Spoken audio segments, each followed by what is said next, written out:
Assalamualaikum warahmatullahi wabarakatuh, sahabat kisah muslim. Kisah nyata. Budak ini terkabul doanya secepat kilat. Di suatu masa, Mekah sedang dilanda kemarau. Orang-orang pun berkumpul di Masjidil Haram untuk melaksanakan sholat istisqa, sholat untuk meminta hujan. Sayangnya, hujan tak kunjung turun. Abdullah bin Mubarak adalah salah satu peserta sholat istisqa itu. Di sampingnya, ada seseorang berkulit hitam dan begitu kurus, sebut saja Fulan. Fulan berdoa, "Ya Allah, orang-orang berdoa kepadamu namun tidak engkau kabulkan.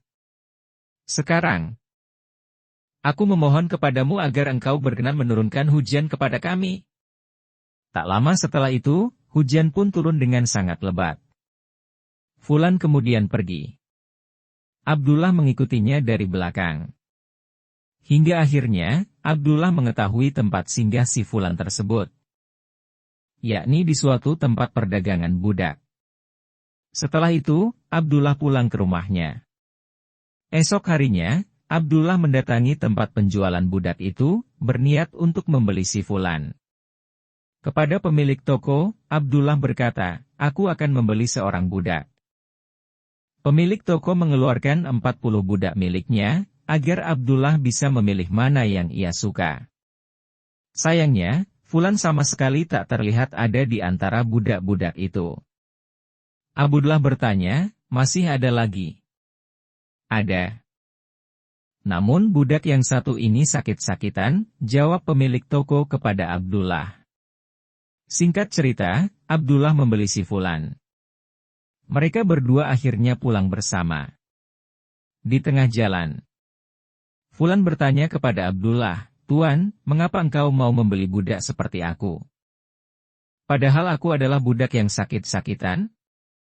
Abdullah menjawab, "Karena aku melihat kejadian tempo hari itu, tentang keramat yang dimiliki si Fulan, yakni doanya yang langsung dikabulkan Allah."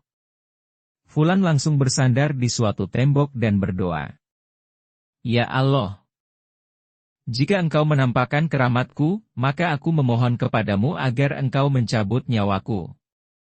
Seketika Fulan pun terjatuh dan meninggal dunia. Inna lillahi wa inna ilaihi raji'un. Kisah di atas terdapat dalam kitab Karamat Al-Aulia, karya Hibatullah bin Al-Hasan Al-Tabari Al-Lalakai.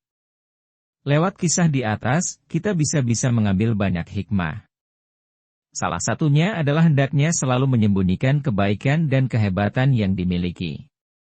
Sejatinya, perihal menyembunyikan atau menampakkan kebaikan adalah pilihan belaka. Semuanya bernilai baik manakala dilakukan dengan niat yang baik pula. Semisal, menyembunyikan kebaikan karena ikhlas lillahi ta'ala agar terhindar dari perasaan sombong.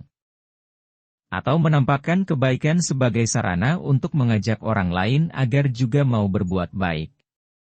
Seperti seorang guru yang menceritakan perjuangan dan kesuksesan dirinya agar murid-muridnya bisa mengambil pelajaran darinya.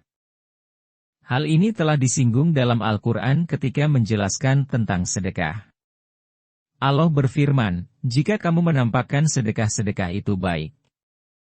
Dan jika kamu menyembunyikannya dan memberikannya kepada orang-orang fakir, maka itu lebih baik bagimu dan Allah akan menghapus sebagian kesalahan-kesalahanmu. Dan Allah Maha teliti apa yang kamu kerjakan." Quran Surat Al-Baqarah 271. Sedekah yang dilakukan secara sembunyi-sembunyi tidak diketahui orang lain belum tentu lebih baik daripada sedekah yang ditampakkan. Semua tergantung kepada kemaslahatan yang akan ditimbulkannya. Jika menampakkan sedekah dilakukan sebagai sarana mensyiarkan agama Islam dan agar diikuti orang lain, maka itu lebih baik daripada menyembunyikannya. Begitu kurang lebih penjelasan dalam tafsir Al-Sadi. Semua kembali kepada niat pelakunya. Jika ia yakin dengan menampakkan kebaikan bisa menjadi sarana dakwah, maka itu tentu lebih baik. Namun justru jika itu berpotensi menjadi ajang untuk sombong, maka tentu menyembunyikan kebaikan lebih layak dilakukan. Wassalamualaikum warahmatullahi wabarakatuh.